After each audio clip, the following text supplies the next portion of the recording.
मेहर report शान अली शेख। मेहर में Mehran social forum पारा गाजी Khawar town committee के अगूणे वाइस चेयरमैन सियासी समाजी शख्सियत रईस मुख्तियार सोलंकी की चौथी वर्सी के मौके ते मेहर में तकरीब कोठाई वई, जंहिंमें सियासी समाजी अगवाननि, सहाफ़िन ऐं सिविल सोसाइटी के अगवाननि शिरकत कई।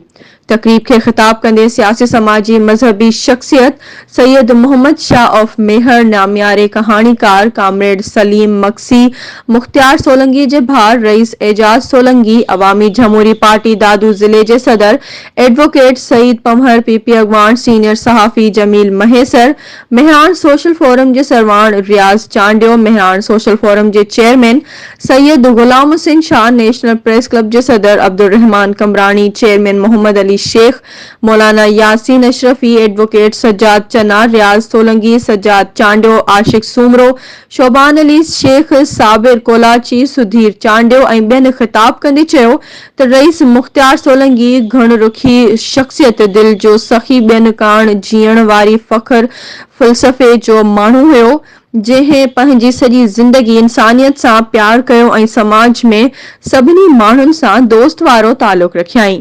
हू वक़्त जो दाना, बहादुर, संजीदा, दौरानदेश ऐं इंसाफ़ पसंद इंसान हुयो। हुन सियासत अवाम की ख़िदमत करण लाइ कई। मुख्तियार सोलंकी जहिड़ा माण्हू धरतीअ ते वॾे वक़्त खां पोइ पैदा थींदा आहिनि, जेके पंहिंजो किरदार अदा करे धरतीअ ते अणमट निशान छॾे वेंदा आहिनि। मुख्तियार सोलंकी पंहिंजे मुख़्तसिर ज़िंदगीअ में वॾा कम कया। संदसि बेवक़्ताइतो विछोड़ो, जिते संदसि ख़ानदान ऐं इलाइक़े जे माण्हुनि लाइ नुक़सानकार साबित थियो आहे, त उते समूरो इलाइक़ो हिकु समाजी ख़िदमतगार खां महरूम थी वियो आहे। उन मौके ते सिंध जे मशहूर नात ख़्वान समीउल्लाह सूमरो नात ख़्वानी कई।